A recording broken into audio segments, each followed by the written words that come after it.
శివకామేశ్వరి గారు నమస్కారం అండి. నమస్కారం శ్రీలక్ష్మి గారు. అమ్మ, హిందూ ధర్మంలో స్త్రీ పాత్ర గురించి చెప్పుకుంటున్నాం కదమ్మా. అవునండి. స్త్రీలు ఎన్నో విధాల మాటలు పడుతున్నారు, ఎన్నో కష్టాలు పడుతున్నారు. అవును.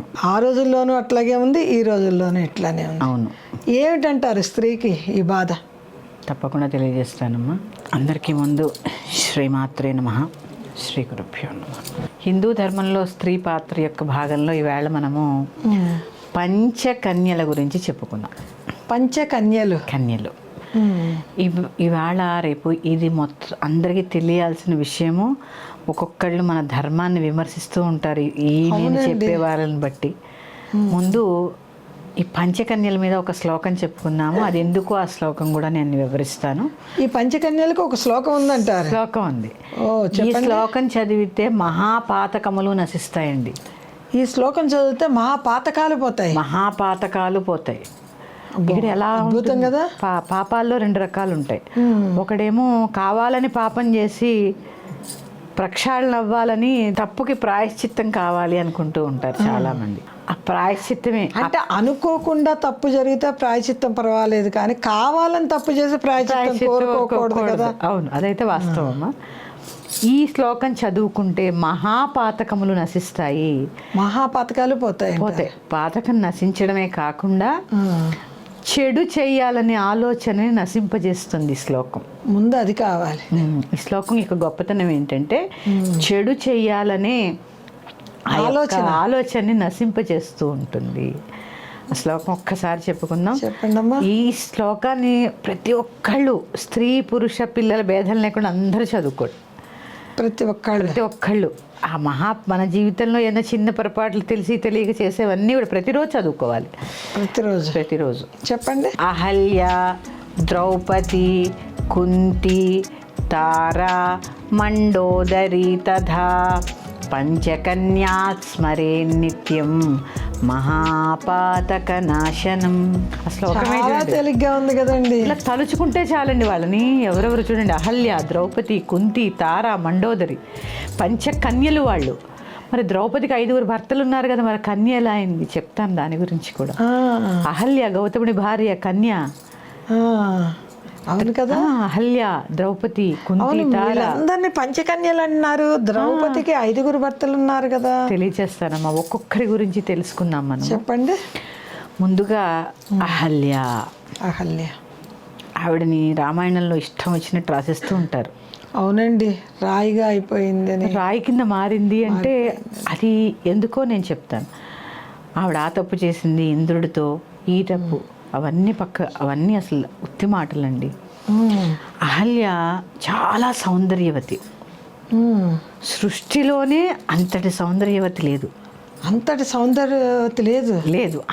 సౌందర్యవతి, అద్భుతమైన సౌందర్యం. ఆవిడ్ని మోహించని వాళ్ళు లేరు అన్నంత సౌందర్యం ఉండేది ఆవిడకి. అందమే శాపం అయిందంటే ఉదాహరణ అహల్య పాపం. అంతే కదా. ఆవిడ్ని గౌతముడికి ఇచ్చి వివాహం చేశారు. అవును కదా.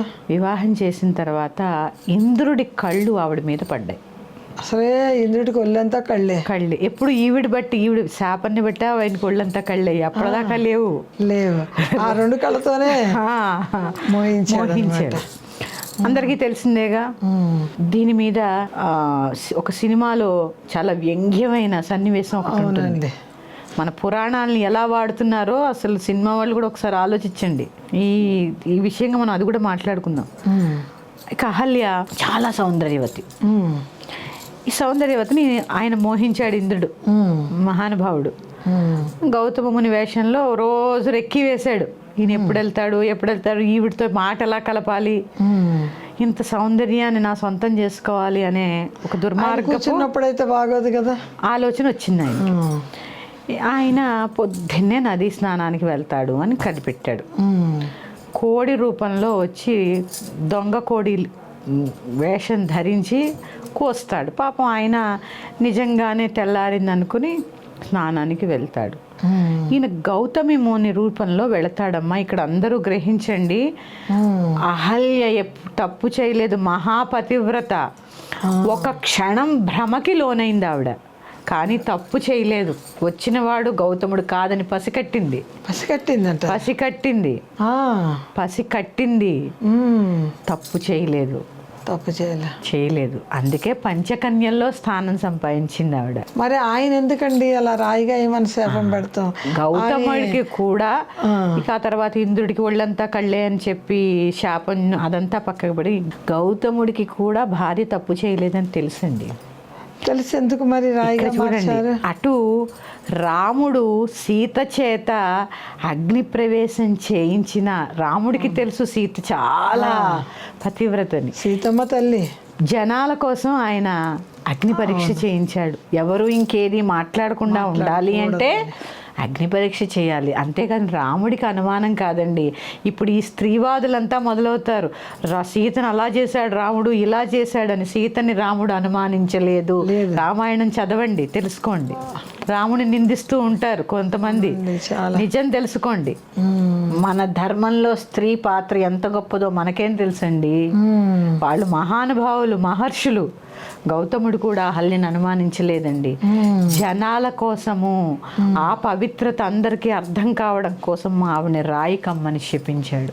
రాయి కమ్మని శపించాడు. ఆవిడ చేసిన తప్పే లేదండి. ఒక్క సెకండ్ ఏమరపాటు పడింది చూసారా? ఏమరపాటు అంటాం మనం. ఆ ఏమరపాటు దోషం కూడా పతివ్రతకు ఉండకూడదు. ఏమరపాటు కూడా ఉండకూడదు. అది కూడా దోషమే. భర్త స్థానంలో ఇంకొక మనిషి వచ్చినప్పుడు పతివ్రత లక్షణం కదా అది. ఆ దోషం పోవడానికి అహల్యకి రాయి కింద శాపం ఇచ్చారు. అంతే తప్ప అహల్య తప్పు చేయలేదమ్మా, తెలుసుకోండి. సినిమాల్లో చూపించినట్టు కాదు, అహల్య తప్పు చేయలేదు. అందుకే ఆవిడ పంచకన్యల్లో మొదటి స్థానాన్ని సంపాదించింది. పంచకన్యలకి అధిపతి ఆవిడే. ఈ నలుగురికి అధిపతి, పంచకన్యలకి అధిపతి. నీ యొక్క పాపాలని ఆవిడ పేరు తలుచుకుంటే నీ యొక్క మహాపాతకాలు నశించబడతాయి. ఆవిడ పేరు తలుచుకుంటేనే చాలు. అంతే కదా, అహల్య ద్రౌపది కుంతి తారా మండోదరి తదా పంచకన్యా స్మరే నిత్యం మహాపాతక నాశనం. అక్కడ చూసారా అహల్య గొప్పతనం తెలుసుకోండి. కరాంగులిన కోత్పన్న నారాయణ దశాకృతి అని చదువుతూ ఉంటాం. అమ్మ యొక్క చేతి వేళ్ల నుంచి నారాయణులు పుట్టారు అంటే చాలా మంది నన్ను విమర్శిస్తూ ఉంటారు. అమ్మవారి చేతి నుంచి విష్ణుమూర్తి పుట్టారా? అక్కడ మనకి చెప్పబడింది ఏంటి తెలుసా అమ్మ? స్త్రీ యొక్క శక్తి గురించి చెప్తున్నారు. దేన్నైనా సృష్టించగలిగే శక్తి ఉందని చెప్తున్నారు. అట్లా అహల్య తలుచుకున్నంత మాత్రము చేతనే మన మహాపాతకములని పారద్రోలుతుంది. అంత మహిమగల తల్లి. రెండవ నామం అహల్య అయిపోయిన తర్వాత ద్రౌపది.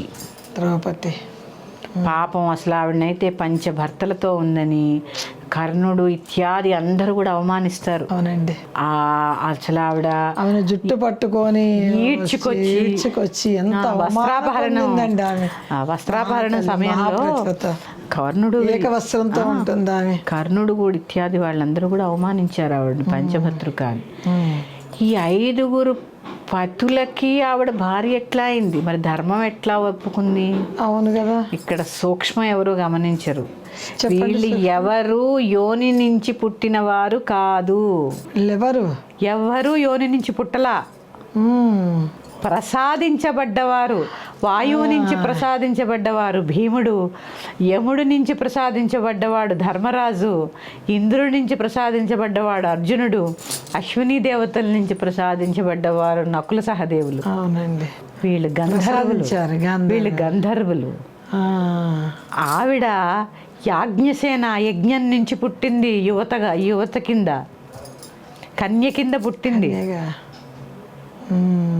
ఆయన ద్రౌపది తండ్రి ద్రుపద మహారాజు తపస్సు చేస్తే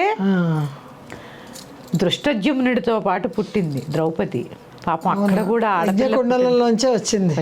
యాజ్ఞసేన అంటారు ఆవిడ. అందుకే యాజ్ఞసేన అగ్ని నుంచి ఉద్భవించింది. ద్రౌపది అని ఎందుకు వచ్చింది పేరు? ద్రుపద కుమార్తె కాబట్టి. ద్రౌపది అంటే 5 పతులు కలిగిందని కాదు, ద్రుపద రాజు యొక్క కుమార్తె కాబట్టి ద్రౌపది. 5 ఎందుకు పెళ్లి చేసుకుని? వాళ్ళు గంధర్వులు అందరూ. వాళ్ళు ఎవరు మనుషులు కాదు, మానవులు కాదు. వాళ్ళ జననము చాలా సూక్ష్మం. వాళ్ళు ధర్మాన్ని నిలబెట్టడానికి వచ్చారు, సమాజానికి ఒక ఉదాహరణ చెప్పడానికి వచ్చారు. ఇక్కడ కన్య కింద ఎందుకు తలుచుకుంటున్నారు తెలియాలి కదా. పంచకన్యలలో కన్య కింద ఎలా తలుచుకుంటున్నారు అవును కదా. ఆవిడట 5 భర్తలున్నా ఏ భర్త దగ్గర ఆ భర్త దగ్గర కన్య కింద మారిపోతూ ఉండేదట. అంత పవిత్రత, అంత పవిత్రత, అంత పవిత్రత. యాజ్ఞసేన కదా, ఆ, అంత పవిత్రత. అబ్బా. ఉదాహరణ, అహల్య రాముడు పాదం సోకి రాయి అహల్య కింద మారిందని కొంతమంది అంటారు. ఆ తర్వాత నది కింద మారి గౌతమ నది, అది గోదావరిలో గౌతముల్లో కలిసిపోయిందని కొంతమంది అంటూ ఉంటారు. అలాగే ఇక్కడ ఆవిడ ద్రౌపది 5 భర్తలు ఉన్నా కూడా కన్యే. ఆవిడ ప్రతిరోజు కన్య కింద మారేదట. ఆవిడ వరం అది. 5 భర్తలున్నా పతివ్రత నియమంలో ఉండేది ఆవిడ. ఇది 2. అందరికీ శ్రీమాత్రే నమః.